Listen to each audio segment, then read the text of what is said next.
Hello everyone, Silent here and welcome back to another Bedrock Edition tutorial. Today I'll be showing you how to build a super simple, super cheap, and really easy to build villager breeder in your Bedrock Edition worlds. This thing is intended to be built within the first couple hours of starting a world, and it takes less than 10 minutes to throw together from start to finish. But that does not mean it is not incredibly efficient. You get several babies per minute using this breeder, which is more than you'll need for most projects, and it is also fully featured as well. As you can see, there is a baby filter. All the babies are held down at the bottom until they grow up. Once they grow up, they will be filtered into the adult chamber where only adults will ever be found. So you can then cart those guys off into an iron farm, a trading hall, or whatever else you want to do. This is also a clean villager breeder as well, meaning that all the babies have a completely empty inventory so that they can't breed on their own where you don't want them to. So you won't have issues with the villagers in your iron farm making babies when they shouldn't. So let's check out this build in detail, shall we? There's really not too much to see. We have the main breeding pair up at the top here. These guys are sitting in a boat with some slabs in them, and that forces all the babies directly downwards. As you can see, whenever they pop out a baby, it falls straight downwards. It has enough momentum to fall all the way through this water and straight into the baby containment area. These guys will take about 20 minutes to grow up into an adult, then they will grow up into the water streams and be put into the adult holding cell. As you can see, we got many villagers in here. You can do whatever you want with these guys. You can cart them off to your iron farm. You can get them into a villager trading hall. You can use them for whatever you want. They are ready to go. And that's pretty much it. Whenever you want more babies, you just throw these guys a whole bunch of food. They can pick it up from pretty much anywhere up here, and then you'll need yourself an array of beds. I put down way more beds than you will ever personally need, just to demonstrate the power of babies. Another really great bonus of this villager breeder that you have probably noticed already, this doesn't use any nether. In fact, this is my first villager breeder on Bedrock Edition that does not send the villagers to the nether, so this is incredibly early game, incredibly starter, and it actually is very convenient. If you got yourself a tiny little wool farm, you can spam down more beds than you ever need, and you get yourself way more villagers than you ever need as well. As for mechanics used in this build, there really isn't much. It's just very basic villager mechanics. So to make yourself a village, all you need is one bed and one villager, and to make yourself a villager breeder, you'll need at least 2 villagers and 3 beds, because each bed in your village counts towards 1 villager. So if you want 5 villagers total, so 3 babies, 2 adults, you would need 5 beds. If you want to get yourself 10 babies plus the 2 adults, you're going to need yourself 12 beds. So it's very much simple. There really isn't much to it at all. You'll just want yourself a very small wool farm in order to get yourself a couple beds. And real quick, just in case you're wondering why we don't have the villagers 1 block below the water, that is because when another baby falls down, it can actually hit these villagers, bounce up and down, and then go into your adult chamber. If we spawn in a baby villager, you can see this in action. It just bounces off of the other villagers' heads, just boink right into the adult chamber. And of course, you don't want any babies in your adult chamber. That is not what you want. So we designed the villager breeder to work around this little issue simply by lowering these guys a block.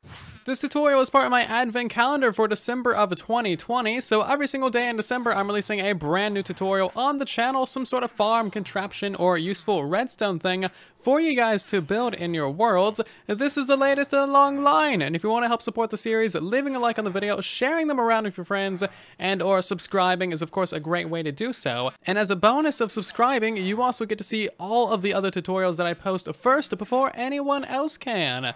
And I have lots more on the way. One thing you should keep in mind when building your villager breeder, or really any villager related tech, is all of the other village tech around you. So for example, we have an iron farm over there, and then we have 2 villages. One is over there, and one is off in that location over there. You can barely see it.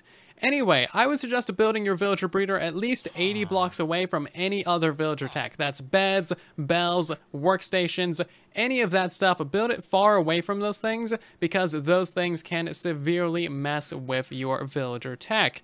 A villager breeder is a fairly simple and basic thing, but if you're building something like an iron farm, you really want to build that far away from any other villager tech. So, for example, if you're building this villager breeder to supply your iron farm with villagers, build your villager breeder far away from your iron farm. That way the two don't mess each other up, they don't combine, and you don't have any issues with either of them.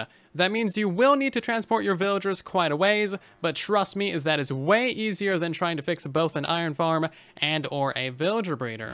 And let's hop into the tutorial, shall we? For your convenience, there's going to be a materials list down in the description of the video, so you know exactly what you need to build this villager breeder. You're going to need yourself a 4 wide by 7 deep build area, and this is going to be 7 blocks above the ground, but you'll need 8 total blocks above ground for space, because you'll want to stand on top of the build. Now, do keep in mind, you can actually build this entire thing underground, so that'll make it a lot easier to get the villagers in the top, and also require a lot less building blocks. So if you want to dig downwards by 7 blocks, and then start building this, that is perfectly valid as well. We're going to start in the middle of the build, 2 blocks in from the front, and place down a 2x2 of trapdoors. We now want to surround this entire thing with a wall of 4 blocks tall, going all the way around. I'm going to be using glass for this, but you can use solid blocks if you want to. And then on the back, go ahead and build up the 4-block wall as well, but leave a little 2-block space for our water stream.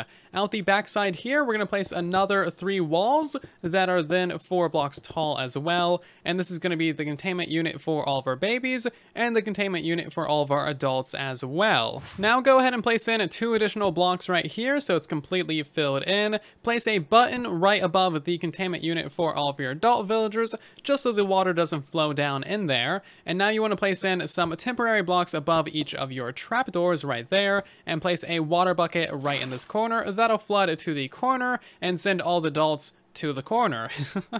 Now we need to remove all 4 of these solid blocks, place 1 water source right here in the corner, and then turn around and place another one right here in the corner as well. You want there to be water sources all at the head height right here, and placing 1 in each corner will just make an infinite water source right there in the middle. Now we can build upwards from here. You want to go ahead and place yourself in 2 fence posts right here. Any kind of fence post will work. Place in 2 temporary blocks right there, and then 4 solid blocks completely surrounding this, and then go ahead and remove those. Place in 2 glass blocks here, and then in these locations as well. And then we need to go ahead and get in ourselves a boat. So place your boat going straight forward. You don't want it to be all crooked or something, or like sideways. You want it to be directly straight forward, right in between these 2 blocks. So place that down, and then go ahead and boat that forward all the way in like so. And now it's time for the only actually difficult part of this build, getting 2 villagers into this boat. There's many different ways of getting villagers up to this area. You can use water streams, you can use minecarts, you can use scare tactics, or really whatever you like. I would suggest going ahead and trying to set up yourself a little bit of a staircase going all the way to the ground. Anyway, if you do end up building your villager breeder below ground, this is going to be so much easier, as you can just get 2 villagers into the boat and then just nudge the boat in place. Anyway, once you get them up to this little platform, you can kind of just nudge them in, and they should hop directly into the boat. Any 2 adult villagers will work, again, as long as they are not nitwits. And then you want to go ahead and tear down all of your temporary blocks, your staircases, anything that you may have built to get them up there.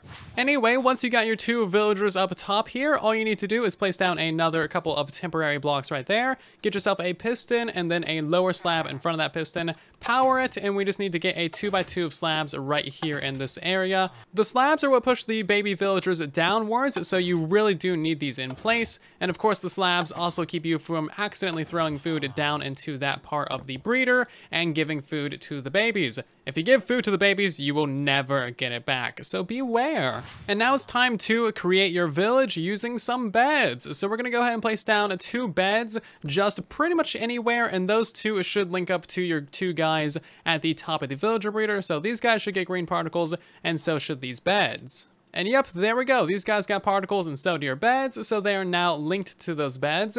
And now we're going to make a separate area for all of the baby villager beds, and we're just going to spam down a whole bunch in this area so we can start getting some baby villagers really quickly. And that should give us, what, 14 baby villagers, because that's 14 beds. Put down as many beds as you like, it doesn't really matter. Anyway, now we need to give both of these villagers some food, so make sure the villager in the front gets some food, and make sure the villager in the back also gets some food as well. They both need potatoes, carrots, wheats, beetroots, whatever kind of food you got on hand, and they should start getting some hearts relatively soon. And there we go, just a couple seconds later, these guys both are getting hearts, and we should see our first baby in the villager breeder shortly. And ta-da! There you go, your first baby. He is now linked to this bed as well. Eventually, he will grow up, turn into an adult, and go into your adult chamber. And that is all there really is to it. As you can see, it's a very simple, straightforward, and quite easy villager breeder to throw together in your world. And two final notes, to make sure your villager breeder lasts as long as possible, I would suggest putting a little lightning shield right above your villagers and above your holding cell as well. That way, lightning doesn't strike your villagers, kill them, or turn them into witches. Yes, that's a thing that happens. And you also want to make sure that no zombies get to your villagers either, so light up the area. Make sure you don't have like a very convenient staircase going into your villagers or your villager cells or anything.